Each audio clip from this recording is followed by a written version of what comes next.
All right, we are back, YouTube.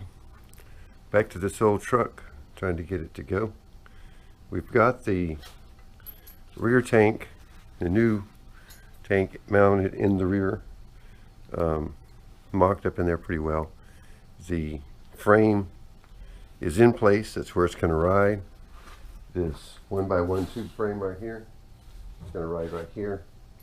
We've got the top brackets, which basically just hold the tank from getting more elevated, and then we'll have straps on the bottom that will hold it up against these. We'll ultimately put rubber strips along there to make sure that as the truck moves, there's any rattle in the tank, it doesn't wear through the metal.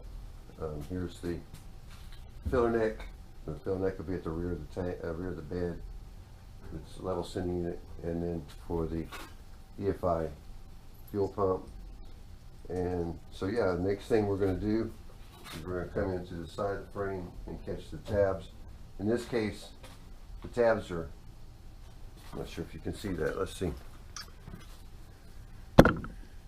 Sort of. There's holes right here in the side of the frame, and basically the tabs are encompassing those holes. So we're going to actually drill into the end of the tab where it goes into the 1x1 tube. So we'll be running right down the middle of the 1x1 tube. In order to do that, we can't put a nut behind it, so we're using nut certs, or they call them rivet nuts. If you've ever seen these or not, I'm not sure. They're fairly new to me. They've been around for a while, but basically you just have a nut cert tool. There's one right over there that this screws onto. You press it down the hole, and then you expand it in the hole, and then it just makes a blind nut, rivet nut, nut cert, whatever you want to call it, and you can screw into it. That's how these are attached. There's nut certs in this 1x1 frame, so there's no nuts on the bottom. It just screws right down into the frame. Pretty swift. Love those things. So that's what we're going to use. I think those are 3/8. I think we're going to use those to hold the frame in place. These are 1/4-20s, which we use to hold these tops on. We'll probably use 1/4-20s on the straps as well. To be determined. Let me show you the clearance on the e-brake cable real quick. So I'm not sure if you can see it well. It's kind of a tenuous position, but right down in here is the e-brake cable assembly. So we've got enough room there between the tank and the brake to be able to access and deal with the e-brake. So I think we're okay there. We're relatively snug, 1.5 inches between the back of the subframe, the rear suspension subframe, and the tank. We certainly don't have any wasted space back here, but I think we'll have enough space to get the job done. So that's a good thing. Now let's go look at the e-brake handle system. I'm excited about that. All right, apologize for shaking this in advance. So here's the original e-brake handle. It was originally frozen, but with a little bit of support from PB Blaster, it moves pretty good now. You can see this is the old cable, still hooked to the e-brake handle, and you can see this eccentric gear mechanism up here.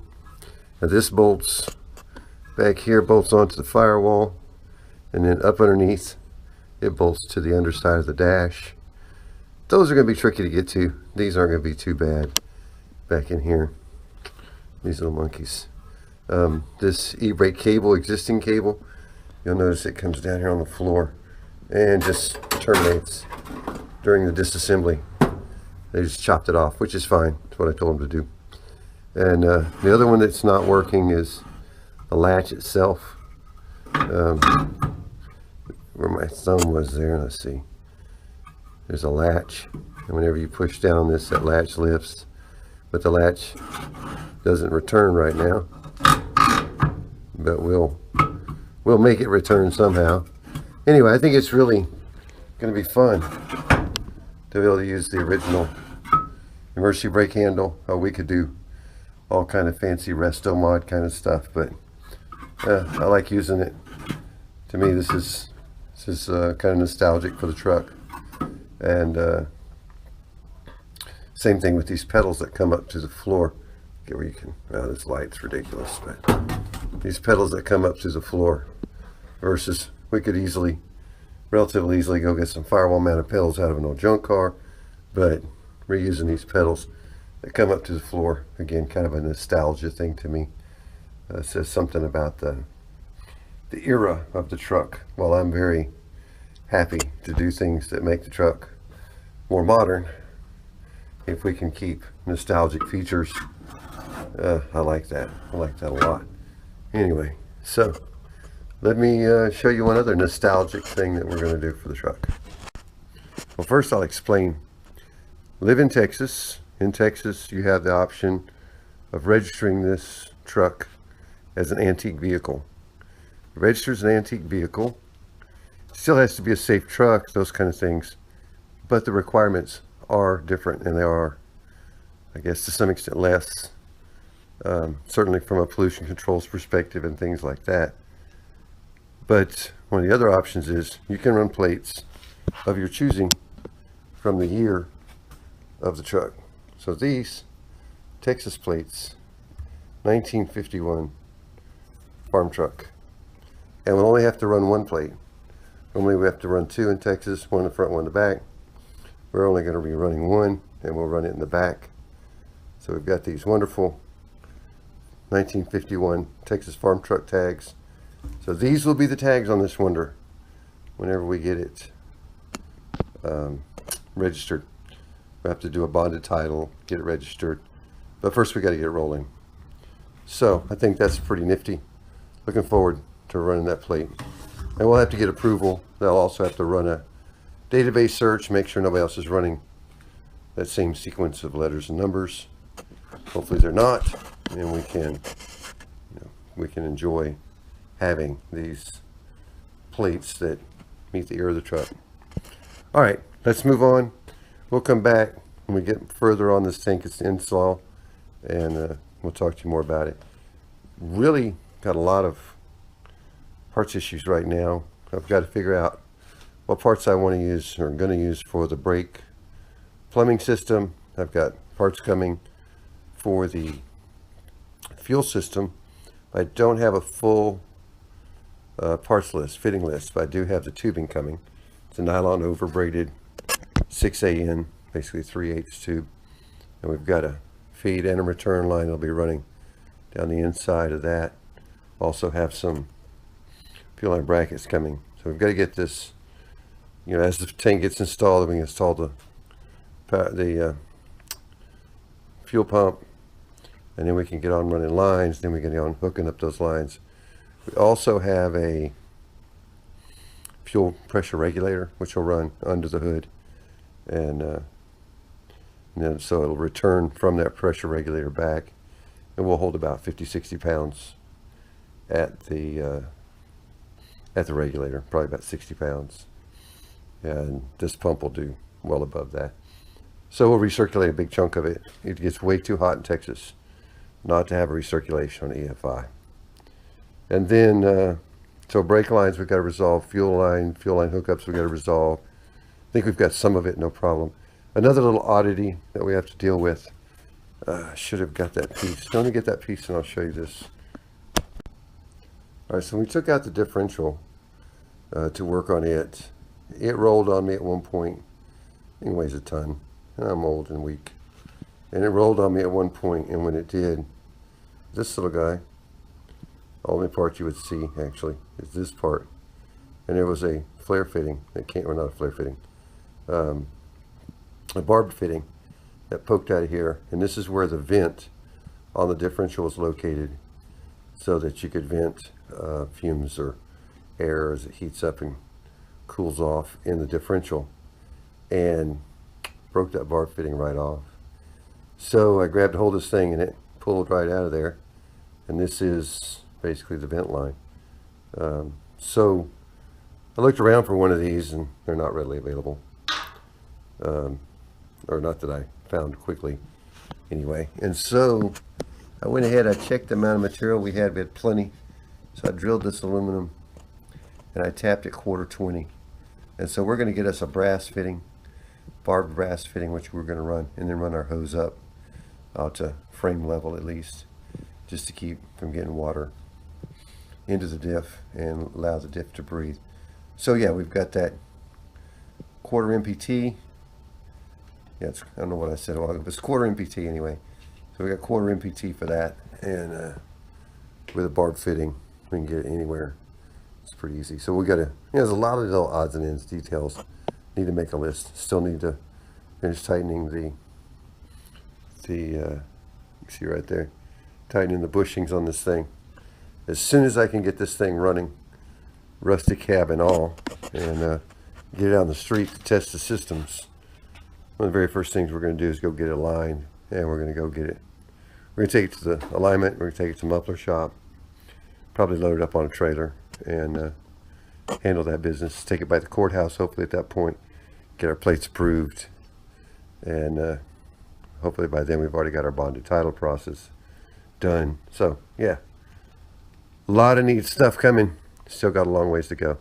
One thing I'm going to do hopefully this week is I'm going to figure out the drive shaft and start working forward on getting the drive shaft resolved. Find who's going to make it for us. Find out what kind of in fittings I need. I need to determine, make sure I know the spline requirements for the Tremec T56, and then make sure I understand if I still have the yoke, or whatever you call it, that went on this pinion flange. Not sure. I certainly would have thought I kept it, but that's been a couple of days ago, so I can't remember for sure. Anyway, we'll figure it out. Drive shaft, I want to get that going as well. Loving this thing, loving how it's going right now. If it'll just keep moving forward, I'll be tickled.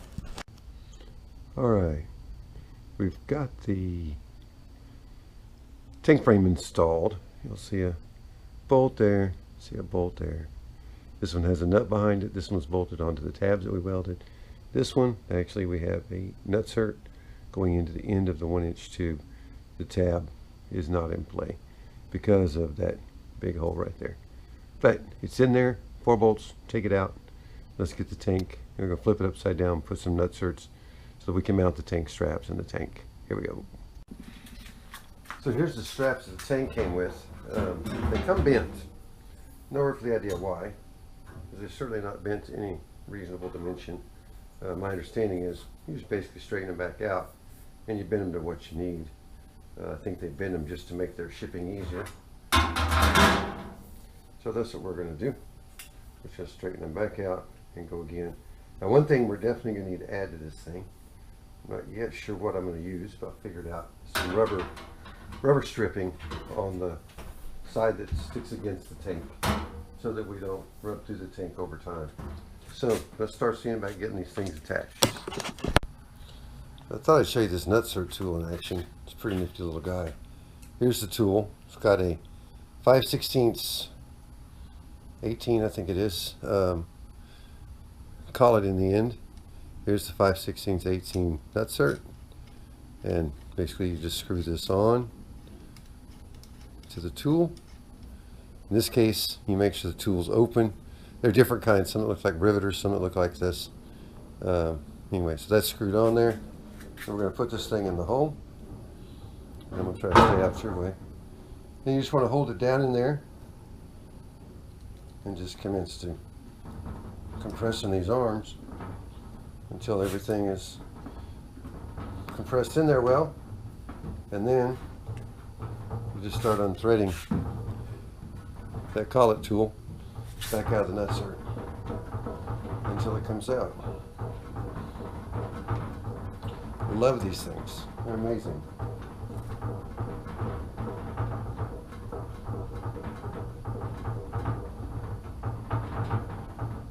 Alright, so it's out. Or I should say, it's in. The nutcert's installed. Now we just take a 5/16 nut and bolt. Or in this case, what we're going to use, I'll show you, is we're going to use some studs that I fabbed up. And these studs are going to be what holds our straps. Reason for it is this gives us some adjustability up and down. I'm measured them so I've got about 1 inch that I can stick down in there, and then we'll tighten this nut, and then this will come down a ways, and we get some other stuff here, and then we're going to put on a washer, and then we'll put on a strap.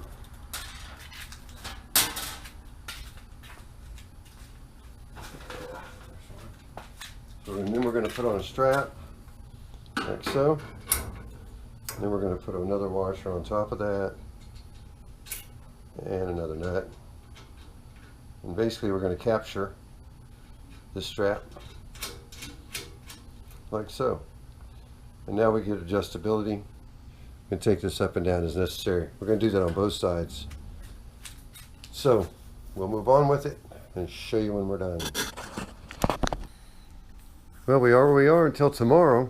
We're going to get some rubber strips, some rubber material, maybe some contact cement, whatever we need to make this thing not rub the tank. So we're going to put rubber strip across those bars we had put on the top of the frame, on the bottom portion of that, so the tank rides against it.